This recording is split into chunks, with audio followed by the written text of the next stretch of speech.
잠을 제대로 자지 못하면 치매, 암, 감기, 우울증, 비만 등 각종 질병의 위험에 노출된다는 사실을 알고 계셨나요?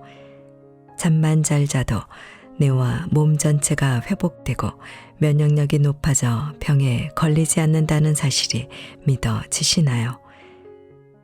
안녕하세요. 책 읽기 좋은 날입니다. 오늘 소개할 책은 치매, 암, 감기, 우울증을 예방하고 지친 뇌를 회복하는 수면의 뇌 과학입니다.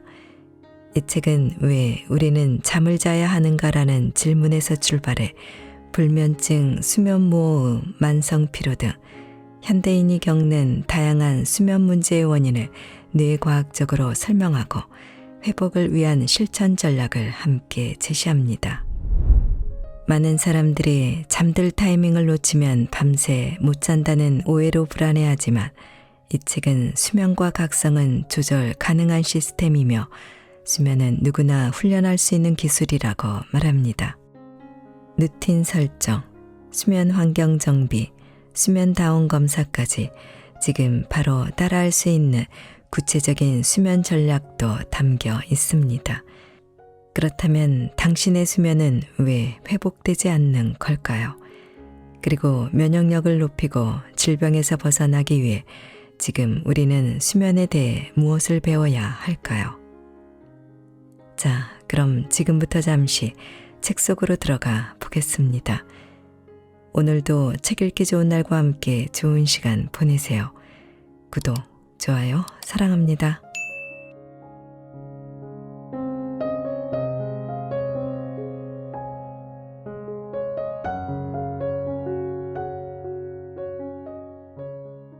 잠은 최고의 만병통치약이다. 잘 때 뇌는 노폐물을 제거한다. 뇌의 노폐물을 제거하는 글림프계는 우리가 깨어있을 때보다 자고 있을 때 60% 이상 활발히 작동한다.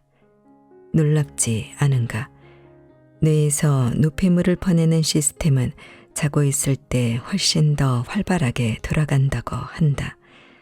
자, 그럼 잠을 제대로 자지 못하면 장기적으로 어떤 결과가 빚어질지 생각해보자. 밤늦게까지 깨어 있으면 뇌에서 낮 동안 쌓인 유독한 노폐물을 제거하는 뇌의 능력에 지장이 생긴다. 우리 뇌를 거대한 유조선에 비유해보자. 글림프계는 산체에 고이는 물을 퍼내는 펌프이며 펌프가 고장나거나 제대로 가동되지 않으면 물이 점점 들어차서 배가 가라앉을 것이다. 남아있는 지저분한 물로 인해 배의 정상 작동이 불가능해지는 것처럼 우리 몸도 처리되지 못한 아밀로이드 베타 단백질과 타우 단백질로 인해 알츠하이머병이 발병한다. 글림프계에 관해서 한 가지만 더 이야기하자면 이 책에는 옆으로 누워 잘 때 더 잘 작동하는 듯하다. 뉴욕의 연구중심 대학인 스토니브룩 대학교의 이덕 연구진은 설치류를 옆으로 누워 자도록 했을 때 글림프계가 더 효율적으로 작동한다는 사실을 발견했다. 알츠하이머병의 위험을 줄이고 싶다면 옆으로 누워 자는 작은 습관부터 실천해보자.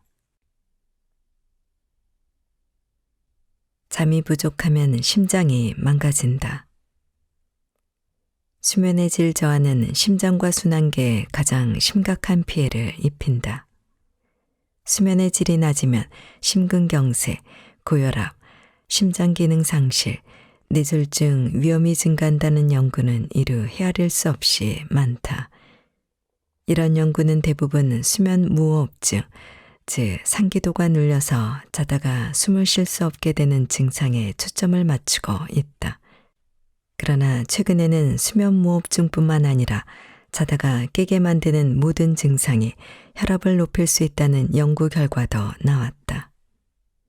여기서는 수면장애로 발생할 수 있는 심장질환 중에서 심방세동을 살펴보자. 심방세동은 심장이 불규칙하게 뛰는 부정맥 질환이다. 심장 박동이 규칙적이고 원활해야 혈액이 심장을 거쳐 순환하는데 박동이 불규칙적으로 작동하면 문제가 발생한다. 심장의 내방이 조화롭게 혈액을 운반하지 못하고 심장에 피가 고이는 것이다. 피는 멈추어 있으면 응고되는 성질을 지니고 있어 피떡이라고 불리는 혈전을 만든다. 혈전은 혈관을 막아 뇌졸중과 폐색전증 같은 생명에 심각한 영향을 미치는 질병까지 불러오기도 한다. 다시 말해 별것 아닌 것으로 여겼던 잠이 부족하거나 자다 깨는 등의 습관이 심장의 리듬을 망가뜨리고 생명의 위협까지 초래할 수 있다는 뜻이다. 실제로 심방세동을 앓는 환자의 수면무호흡 증상까지 치료했을 때 재발 확률은 82%에서 42%로 확연히 줄어들었다는 연구 결과가 있다. 매일 우울한 이유, 어쩌면 잠이 원인이다.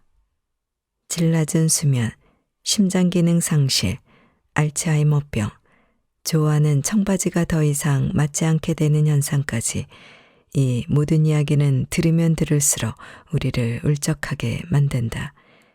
기분이 나아지도록 도움을 줄 만한 내용도 필요한가? 그렇다면 잠을 자면 된다. 진짜다. 질 낮은 수면은 우울증과 부정적인 기분을 가져온다. 관련된 연구 핵심만 훑어보자.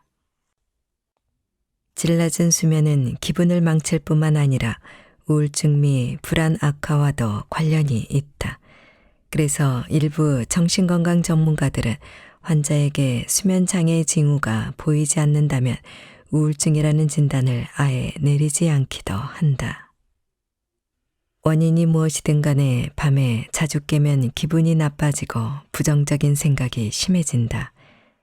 존스 홉킨스 의과대학의 패트릭 파이너는 단순히 수면 시간이 줄어들 때보다 잠이 토막났을 때 기분이 더 안 좋아진다는 연구 결과로 이를 뒷받침했다.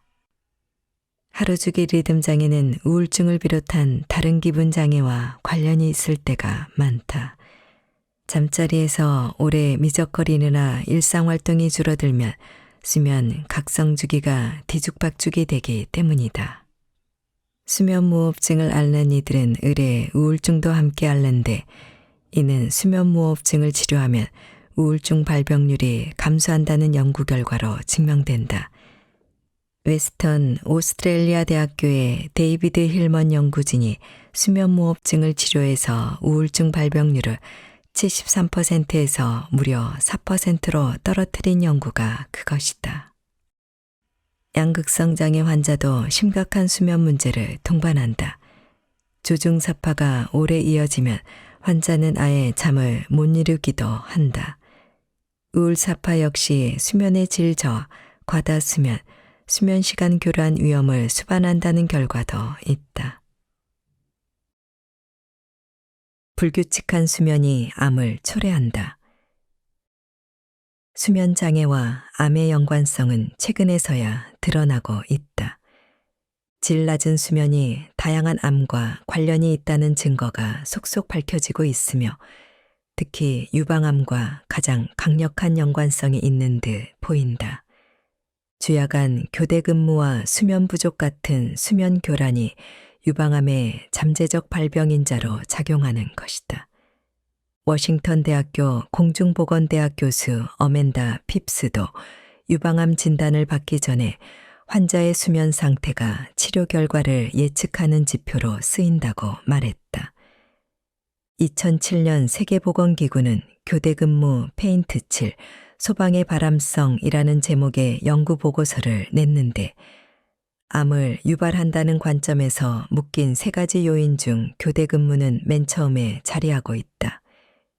초기 조사를 맡은 연구진은 교대 근무가 유방암과 밀접한 관련이 있으며 면역계 기능을 전반적으로 감퇴시킨다고 밝혔다.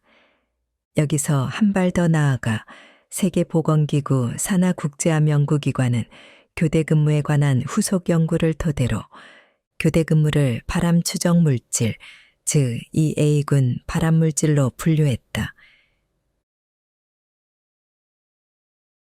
밤을 새면 감기에 잘 걸리는 이유.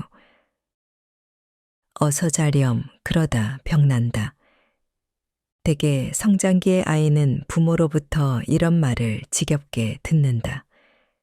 나 역시 어릴 때 같은 소리를 셀 수 없이 들었지만 밤 늦게까지 심야 토크쇼를 보거나 축구 카드를 정리하려는 내 의지에 전혀 영향을 끼치지 못했다. 그러나 놀랍게도 대학생이 되어 스트레스를 받으며 밤을 샐 때면 부모님의 말씀이 떠올랐다. 정말 몸 상태가 엉망이 되었기 때문이다. 기말고사를 치르느라 녹초가 된 뒤에는 늘 감기를 달고 살았다. 왜 책상 앞에서 밤을 새거나 야간 당직 근무를 서고 나면 자꾸만 앓거나 감기에 시달리는 것일까? 수면의 양과 질이 면역계의 기능과 밀접한 관계가 있기 때문이다. 이를 뒷받침하는 연구 결과를 준비했다. 2015년 에릭 프레이더 박사가 이끄는 캘리포니아 대학교 샌프란시스코 캠퍼스 연구진은 수면 시간과 감기 등 각종 감염 질환 사이에 유의미한 상관관계가 있음을 밝혔다. 자원한 참가자들에게 감기의 주 원인인 리노바이러스를 투여했는데 이들 중 잠을 6시간 이하로 잔 사람들은 7시간 이상, 잔 사람들보다 감기에 걸릴 확률이 더 높았던 것이다. 대만 타이페이 의과대학의 연구진도 수면 교란이 자가 면역계 질환의 발병 요인이 될 수 있음을 입증했다. 수면무호흡증 환자의 류머티스 관절염 발생 확률이 다른 사람에 비해 평균 91% 높았던 것이다. 이는 관절이 아프고 뒤틀리는 류머티스 관절염뿐 아니라 척추가 서서히 융합되는 강직 척추염, 눈과 입 같은 부위가 건조해지는 쇼그렌 증후군, 온몸의 연결 조직이 비정상적으로 성장하는 전신경화증, 거의 모든 신체 부위에 손상을 일으키는 전신 홍발루푸스 같은 다양한 자가 면역 질환을 일으킬 위험이 있는 것으로 밝혀졌다. 잠의 중요성에 대해 더 이야기해야 할까? 나는 몸의 거의 모든 기관을 하나하나 훑으면서 수면 부족이 얼마나 해로운 영향을 미치는지 이야기할 수 있다. 심지어 수면의 질이 낮으면 혈당을 조절하는 능력이 엉망이 되어 당뇨병 위험을 대폭 높인다는 이야기는 아직 꺼내지도 않았다. 한마디로 정리하겠다. 수면을 담당하는 뇌는 우리 몸에서 가장 중요한 기관이다. 여기서 덜 중요한 기관들까지 언급한다면 우리 모두의 시간을 낭비하는 꼴이다. 침실을 동굴처럼 만들자. 첫 번째 수면 위생을 위해 제안하는 행동은 침실을 어둡게 하라는 것이다. 동굴처럼 컴컴하게 해야 한다. 눈에 빛이 보이지 않을 때만 멜라토닌이 당신을 졸리게 한다는 말을 기억하는가? 푹 자고 싶다면 빛을 남김없이 차단하라. 칠흑 같은 어둠이 있어야 하는 것이다. 우리의 뇌는 마치 워킹데드의 좀비 같아서 시계나 휴대전화, 문틈에서 나오는 희미한 빛까지도 포착한다. 휴대전화는 아예 끄거나 멀리 떨어진 주방에 놓고 오거나 그것도 아니라면 시계를 안 보이게 돌려놓고 무언가로 덮어서 불빛을 완전히 가려야 한다. 태블릿, 노트북 등 모든 전자기기도 마찬가지다. TV도 비슷하다. 아니, 더 나쁘다. 강한 빛을 내뿜을 뿐 아니라 소음까지 발산하기 때문이다. TV처럼 커다란 광원이 어쩌다 침실까지 침투했을까? 마치 거실에 변기를 놓은 꼴이다. 설사 TV의 소음을 백색 소음으로 여겨 TV를 보면서 잠드는데 익숙해졌더라도 이는 좋은 징조가 아니다. TV를 틀어놓지 않으면 잠을 자지 못하게 된다. 나는 강연을 할 때마다 청중에게 묻는다. 밤새 TV를 켜고 주무시는 분 있나요? 내 경험에 따르면 보통 25명에서 1명꼴로 TV를 켜고 잠든다. 그리고 그래야 편해요. TV 소리가 백색 소음처럼 느껴져서 잠이 잘 오거든요. 라는 말이 뒤따른다. 침실은 컴컴하고 조용해야 가장 좋다. TV는 이 두 가지 요소를 모두 망치는 원흉이다. 그럼에도 TV를 보면서 잠들어야 깊이 잠든다는 이들에게는 한 가지 연구 결과를 소개하고자 한다. 잠든 상태에서도 단어가 계속 들리면 머릿속에서 들은 단어를 분류하는 작업이 진행된다는 것이다.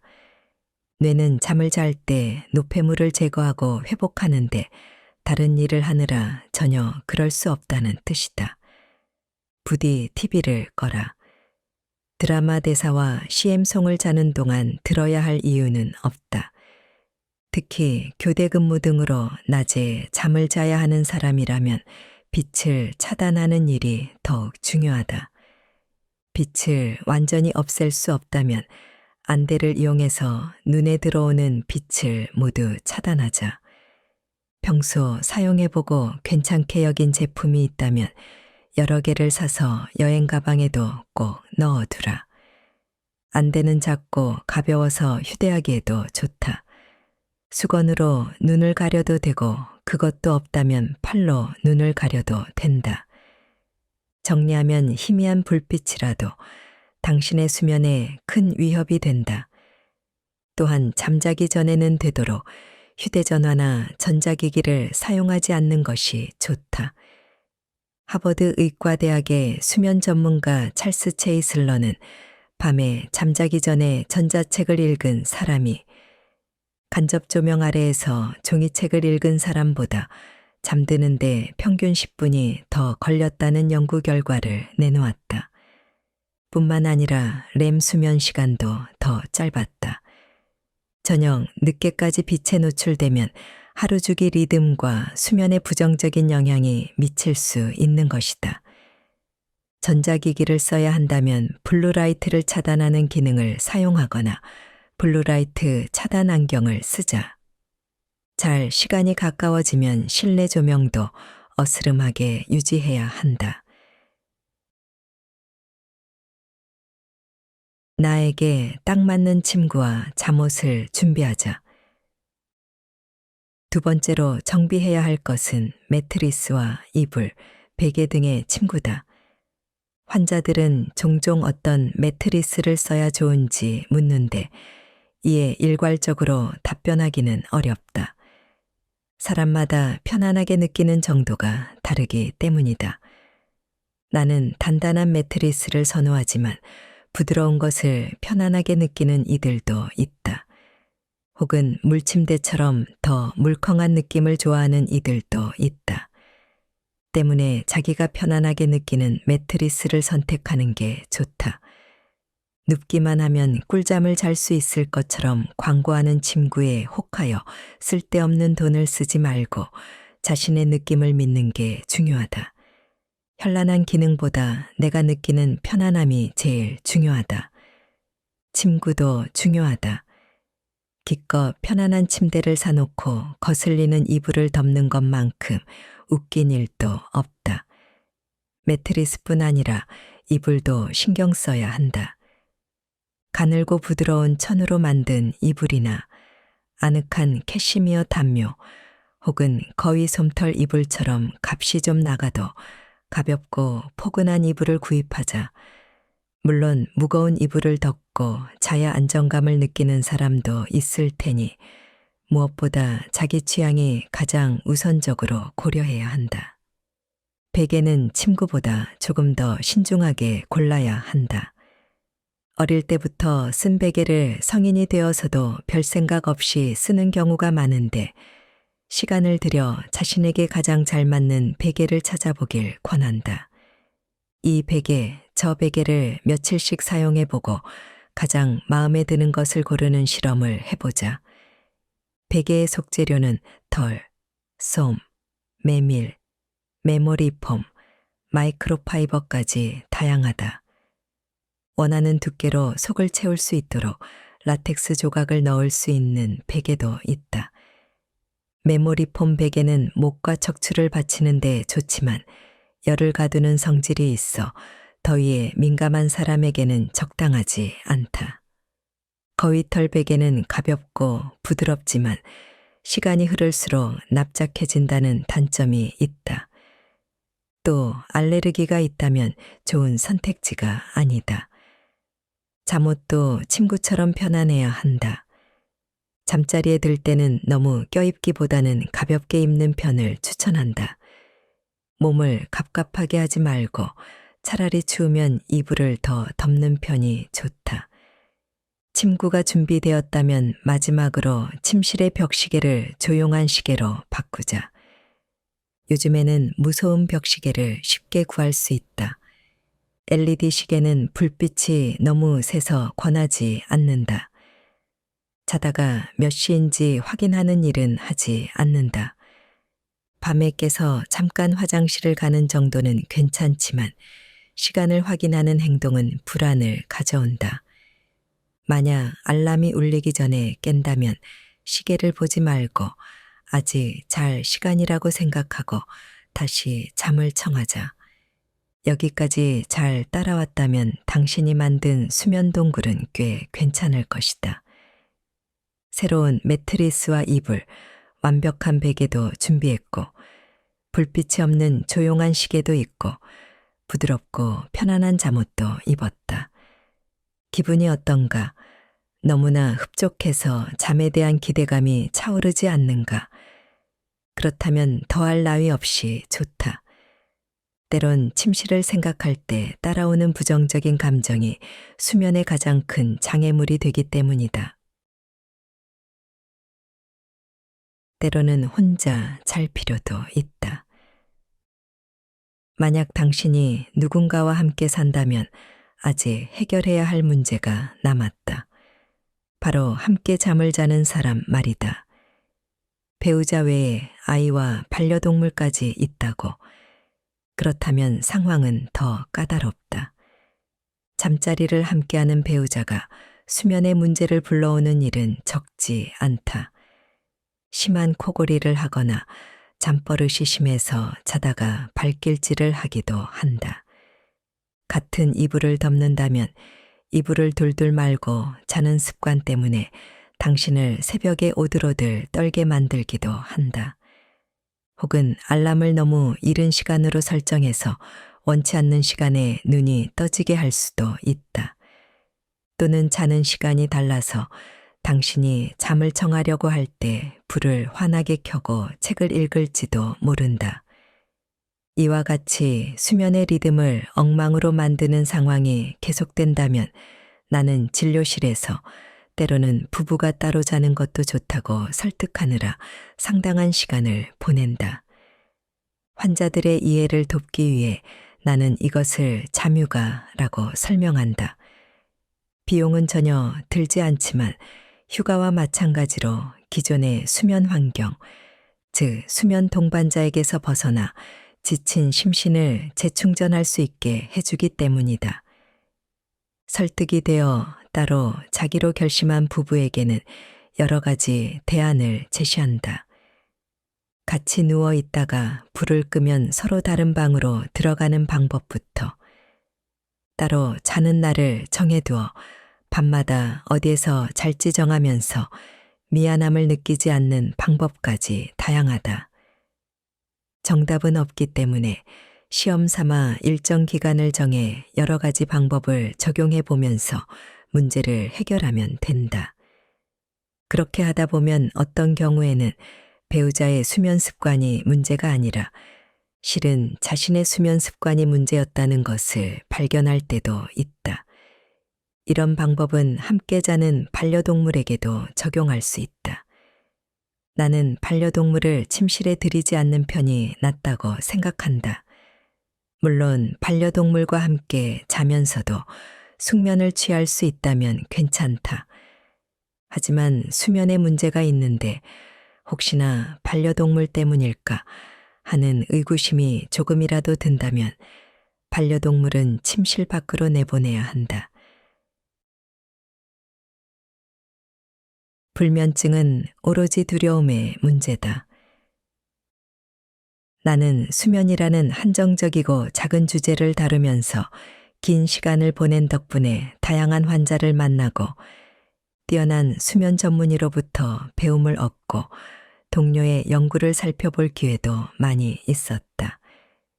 나 역시 불면증이라는 복잡한 분야를 단순하게 정리하기 위해 무척 애를 써왔다. 그 결과 나는 불면증은 오로지 두려움의 문제다라고 정의한다. 두려움은 때로 걱정으로 불리기도 한다. 내 진료실을 찾는 환자들은 두려움이 압도되어 있는 상태를 표현하면서 걱정이라는 단어를 빈번하게 사용한다. 잠을 못 자면 건강이 나빠질까봐 걱정돼요. 한밤중에 깨면 너무 외로워요. 괜찮은 걸까요? 다음날 일을 제대로 못할까봐 걱정이죠. 잠을 제대로 못 자면 몸이 더 안 좋아지는 것 같아요. 통증이 더 심해지기도 하고요. 류마티스 내과에서는 제 병을 관리하려면 잘 자는 게 정말로 중요하다고 하더군요. 이 모든 말의 밑바탕에는 두려움이 깔려 있다. 환자들은 걱정된다 라고 말하고 있지만 이것은 두려워요 라고 바꾸어도 아무런 문제가 없다. 잠을 잘 자는 사람과 이야기를 나누어 보면 모두 느긋하고 여유롭게 잠을 대한다. 기본적으로 밤에 누워 있을 때 어떤 일이 일어나든 괜찮다고 내심 믿고 있다. 우리가 배워야 할 점은 바로 이와 같이 잠을 대하는 태도다. 너무 오랫동안 잠을 제대로 자지 못했어도 당신은 얼마든지 태도를 바꿀 수 있다. 내가 할 수 있는 최선의 조언은 문제를 수용하는 마음을 가져야 한다는 것이다. 다행히 불면증은 생명에 치명적이지 않고 증상을 대하는 태도가 질병에 더 큰 영향을 미친다. 힘을 낼 수 없는 사람에게 힘을 내라는 말처럼 뻔한 조언처럼 들릴지도 모르겠지만 긍정적인 태도가 불면증에서는 무엇보다 중요하다. 스스로 통제할 수 없는 것은 내버려 두고 통제할 수 있는 것에 집중해야 한다. 꼰대 의사의 설교처럼 들린다면 유감스럽지만 이것이 불면증 치료의 핵심이다. 내가 제안하는 방법은 이렇다. 스스로가 속을 때까지 속여라. 지금부터 당신은 잠을 아주 잘 자는 사람이다. 밤에 푹 자도 호들갑 떨지 말고 담담하게 받아들여라. 어느 날 잠을 좀 설친다고 해도 그러려니 해라. 차를 몰다가 과속 방지턱을 맞닥뜨리고 넘어가는 정도의 문제일 뿐이다. 다만 수면에 문제가 있다고 수면에만 얽매이지 말고 수면 외의 문제도 살펴보길 권한다. 잠에 관한 스트레스를 통제하는 연습. 1. 한 달 동안 잠 이야기를 입도 뻥긋하지 말라. 누가 잠을 잘 자냐고 묻는다면 그냥 잘 자요 라고 답하라. 누군가를 탓하거나 이유를 짐작하지도 말라. 미안, 밤에 잠을 설쳐서 오늘 아침은 좀 멍하네 와 같은 말도 안 된다. 2. 한 달 동안 수면 관련 콘텐츠를 끊어라. 인터넷 사이트나 블로그, TV, 잡지 등이 모두 포함된다. 3. 누가 대개 몇 시에 자냐고 묻는다면 밤에 잠자리에 드는 가장 이른 시간을 대라. 4. 누웠는데 잠이 오지 않으면 목표지향적 활동을 하라. 명상을 하거나 몸을 이완하는 데 써라. 그냥 쉬는 것만으로도 몸은 크게 회복된다. 수면이 아니라 내가 통제할 수 있는 휴식에 집중하라. 5. 혹은 구체적으로 무엇을 상상하는 데 시간을 써라. 이를테면 나는 운동선수들에게 잠자리에 누워 50번 완벽하게 투구를 하는 모습을 상상하세요 라고 조언한다. 뇌는 상상하는 것과 실제로 하는 것의 차이를 잘 구별하지 못하므로 수면 문제 해결과 투구 실력 향상에 일석이조의 효과가 있을 것이다. 6. 낮에는 나는 밤에 잘 자는 사람이라고 스스로를 속이자. 이를테면 그물 침대에 올라간 자신의 발 사진을 찍어 SNS에 올리는 것이다. 그물 침대야말로 아기처럼 푹 자는데 최고. 이 속임수가 먹힐 때까지 행하라. 위의 방법이 모두 실패했다면 군 입대나 의과 전공의 과정 수련을 권한다. 훈련소에서 고된 훈련을 받고 병원에서 당직을 서면서 잠을 못 자서 고생하는 사람은 단 한 번도 보지 못했다. 수면제는 언제 복용해야 할까? 지금까지 개발된 모든 약물 가운데 낮 시간 수행 능력을 증진시킨다고 알려진 수면제는 전혀 없다. 그럼에도 수면제가 유용한 경우가 있기는 하다. 특발성으로 문제가 발생했을 때 사용하는 것을 추천한다. 몇 가지 사례를 들어보겠다. 한 달에 2번 출장을 가는데 회사가 마련한 호텔에서는 정말로 잠이 안 와요. 그것 말고는 다 괜찮아요. 남편이 암이라는 진단을 받았어요. 너무 심란해서 밤에 잠이 안 와요. 인도에서 2주 있다가 막 돌아왔어요. 비행시차로 고생하고 있어요. 위와 같은 상황에서 수면제는 일시적인 해결책을 제공한다. 마치 코스프레이와 같은 것이다. 누구나 때때로 코가 막히고 그때 코스프레이를 쓰면 코를 뚫는 데 도움이 된다. 하지만 막힌 코를 뚫겠다고 평생 코스프레이를 달고 살 수는 없는 노릇이다. 장기간 사용하면 오히려 코막힘이 만성화될 수도 있다. 게다가 불면증은 하나의 증상이 아니라 증후군이라는 점을 기억하자. 수면제를 사용하겠다고 결심했으면 반드시 계획을 세워야 한다. 수면제를 언제 복용할 것인가? 반려견을 떠나보내고 상심에 빠져 잠들기 힘든 기간에만 복용할 예정인가? 근무 시간이 바뀌어서 낮에 자야 할 때만 복용할 것인가? 시차가 큰 나라로 출장을 갔을 때 복용할 것인가? 이와 더불어 반드시 언제 완전히 끊을 것인지도 계획에 포함되어야 한다. 그런데 수면제를 처방할 때 의사는 장기 계획을 논하지 않는다.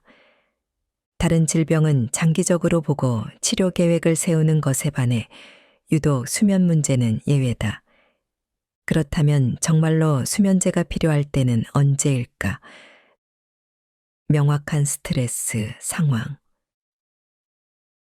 사랑하는 사람과의 이별, 실직, 이혼, 만성 통증 등이 이에 속한다. 환경 문제. 수면 환경이 잠들기 어려운 상황으로 이를테면 여행지에서의 호텔 숙박, 가족 캠핑 등이 있다. 교대, 근무. 평소 자던 시간이 아닌 시간에 잠을 자서 무척 졸리거나 수면 장애가 발생했을 경우다. 비행시차. 체내 시계가 어긋나는 지역에서 잠을 자야 할 때이다. 나에게 딱 맞는 수면 시간을 찾는 법.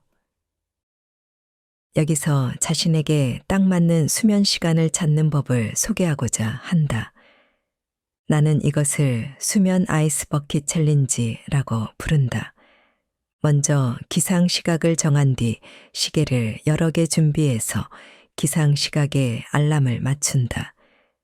당신이 잠들어야 하는 시간은 앞서 정한 기상 시각으로부터 5시간 30분을 뺀 시각이다. 예를 들어 알람을 아침 6시 30분에 맞추었다면 지침 시각은 새벽 1시 정각이다. 규칙은 단순하다. 취침 시각부터 잠자리에 들 수 있고 취침 시각이 되어도 졸리지 않다면 원하는 만큼 깨어 있어도 된다. 다만 일어나는 시각은 아침 6시 30분을 어겨서는 안 된다. 물론 더 일찍 일어나는 것은 허용한다. 낮잠을 자서는 안 된다. 책상 앞에서 졸아서도 안 되고, 저녁 식사 전에 잠들어서도 안 되고, 저녁에 소파에서 깜빡 졸아서도 안 된다. 오로지 잠은 새벽 1시부터 아침 6시 30분까지만 잘 수 있다. 도대체 왜 이런 엉뚱한 챌린지를 해야 하는지, 이것으로 어떻게 자신에게 딱 맞는 수면 시간을 찾을 수 있는지 의아할 수도 있다. 챌린지를 시도해보고 하루 이틀 지나 의사 양반 효과가 전혀 없다고요. 낮에 아주 졸리고 새벽 1시까지 깨어 있기도 점점 힘들어진단 말이에요. 라고 하소연할지도 모른다. 그렇다면 아주 잘하고 있는 것이다. 그것이 내가 의도한 바다. 우리 뇌의 시상하부에는 수많은 신경세포와 신경섬유가 뭉쳐진 식교차상액이 있다.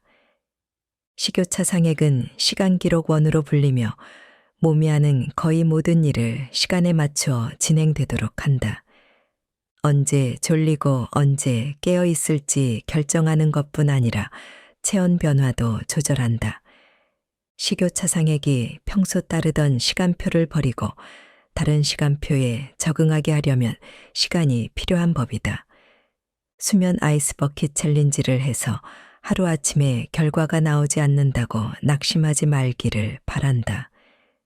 챌린지를 이어나갈수록 몸은 5시간 30분이라는 수면 기회를 최대한으로 이용해 수면 욕구를 충족시키고자 애쓸 것이다. 당신이 챌린지 도중 규칙을 어기는 부정행위를 하지 않는다면 시간이 흐를수록 뇌는 잠자리에 누웠을 때 자려는 욕구를 점점 더 강하게 드러낼 것이다. 아무리 자고 싶어도 단지 5시간 30분만 잘 수 있다는 결론에 도달하기 때문이다.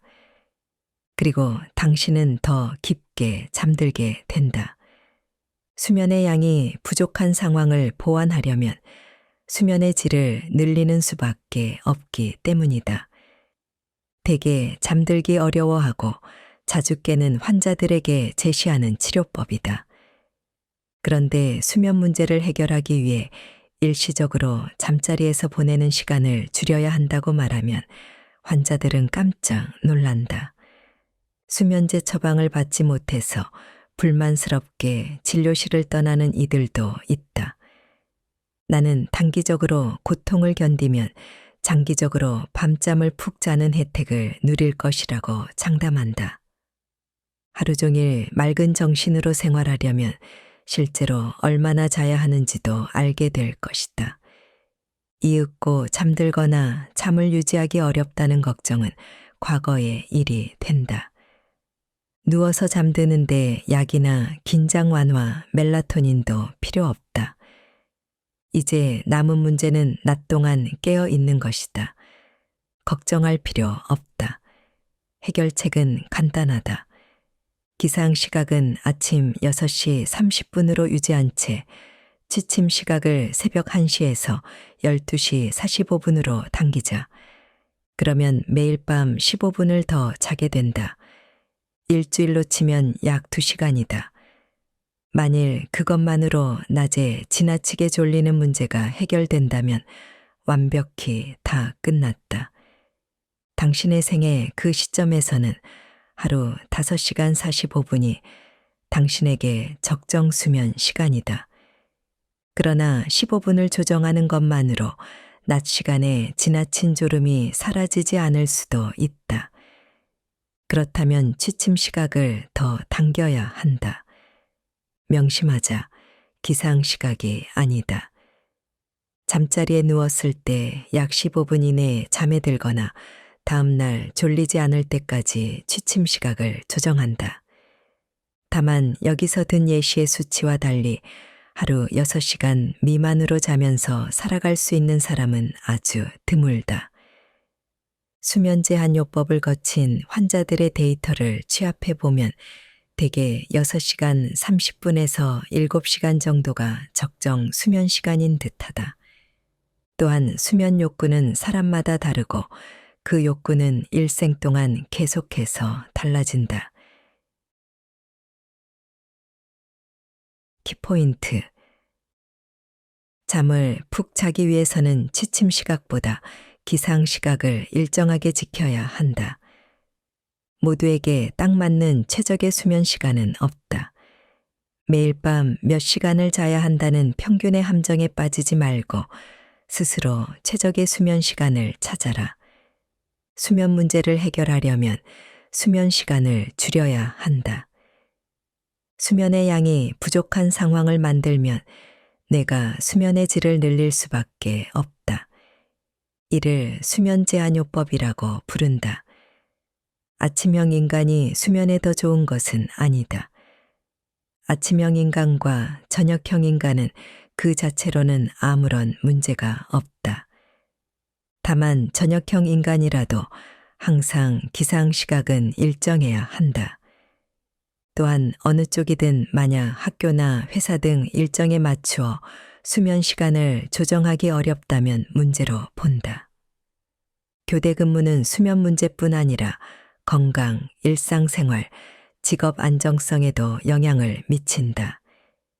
교대 근무 방식은 우리 사회가 풀어나가야 할 숙제다. 아무리 최고의 수면 시간표를 지니고 있어도 때로는 수면이 충분하지 않을 수 있다.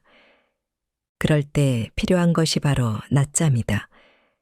낮잠은 어떤 방식으로 자는 게 좋을까? 언제 어디에서 자야 할까? 낮잠, 시간은 짧게, 밤잠을 방해하지 않는 선에서. 낮잠의 목적에 대해 착각하면 수면을 둘러싼 문제는 더욱 악화된다. 특히 은퇴한 사람들을 그 예로 들 수 있다. 은퇴자들은 더 이상 시간에 맞추어 출근할 필요가 없으므로 밤잠을 설치면 낮에 꾸벅꾸벅 졸아도 된다. 그런데 그들의 지나친 낮잠은 밤에 잠에 들지 못하는 악순환을 만들어낸다. 이 악순환이 계속 이어져서 결국에는 건강을 위협한다. 그렇다면 이런 경우는 어떨까? 이 사람은 새벽 12시 30분에 잠자리에 눕자마자 잠이 든다. 그는 아침 6시에 알람이 울릴 때까지 푹 자며 일어나서는 곧바로 헬스장에 간다. 45분 동안 운동을 하고 샤워를 한 뒤 사무실로 향한다. 열심히 일을 하다가 11시 30분쯤 되니 피곤해져서 15분 정도 낮잠을 자기로 한다. 이 사람의 낮잠은 밤잠에 영향을 미칠까? 일단 사례의 주인공은 눕자마자 잠에 드는 타입으로 밤잠의 수면 효율성이 매우 높다. 한편 낮잠이 밤잠에 미치는 영향도 적을 것이다. 저녁 식사 전에 피자 몇 조각을 먹은 아이와 포도알 몇 개를 집어먹은 아이가 저녁밥을 대하는 태도가 다른 것과 같다. 15분의 짧은 낮잠은 밤잠의 영향을 거의 미치지 않는다. 이 사례의 주인공은 아마 수면 효율이 100%에 근접할 것이다. 다만 우리가 짚고 넘어가야 할 것은 수면 효율이 높을수록 반드시 좋은 것만은 아니라는 점이다. 이상하게 느껴질 수도 있다. 시험 점수는 높을수록 좋지 않던가. 여기에는 두 가지 고려해야 할 사항이 있다. 첫째는 사람이라면 누구나 자다가 깬다는 사실이다. 설사 스스로 알아차리지 못할지라도 잠에서 깨는 시간이 분명히 있고 이는 정상적이다. 만약 수면 효율을 높여야겠다고 생각하고 100%의 수면 효율을 목표로 한다면 비현실적이라는 뜻이다. 둘째로 고려해야 할 사항은 극도로 높은 수면 효율이 수면 부족으로 인해 나타날 때가 빈번하다는 사실이다. 이를테면 긴 여행에 필요한 짐을 꾸리거나 세금 신고 마감일을 지키기 위해 이틀 동안 밤을 샜을 때 우리 몸에서는 어떤 일이 일어날까? 새벽 4시에 잤는데 아침 6시 30분에 일어나도 아무런 문제가 없도록 하기 위해 수면 효율을 높일 것이다. 이것은 우리가 추구해야 할 방향이 아니다. 게다가 이 사람은 오전에 가까운 시간에 낮잠을 잤다. 설령 이 낮잠이 밤잠을 보충하기 위한 목적이었다고 해도 밤에 잠자리에 들기 전까지 다시 졸음이 쌓일 시간은 충분하다. 여기서 한 가지 궁금증이 생길 것이다. 그렇다면 오전에 낮잠을 자는 것이 가장 좋을까? 물론 졸음의 증가 측면에서 보면 오전에 낮잠을 자는 게 더 좋지만 그보다 중요한 것이 있다. 바로 수면 시간표에 맞추어 낮잠을 자야 한다는 것이다. 뇌는 무언가에 반응하는 것보다 무언가를 예측하길 좋아한다. 따라서 무작위적인 낮잠보다 시간이 정해진 낮잠이 좋다. 이것은 기상 시각을 동일하게 유지하는 것이 좋은 이유와 같은 선상에서 파악해야 한다. 노파심에 덧붙이면 그렇다고 매일 낮잠을 자야 한다는 의미는 아니다. 규칙적인 시간에 일어난다면 낮잠을 자고 싶을 때도 동일한 시간에 자야 한다는 뜻이다. 이는 아기를 재울 때도 가장 먼저 고려해야 할 사항이다. 낮잠을 재울 때 일정한 시간에 아이를 재우는가, 아니면 그냥 졸려 보일 때마다 재우려 하는가.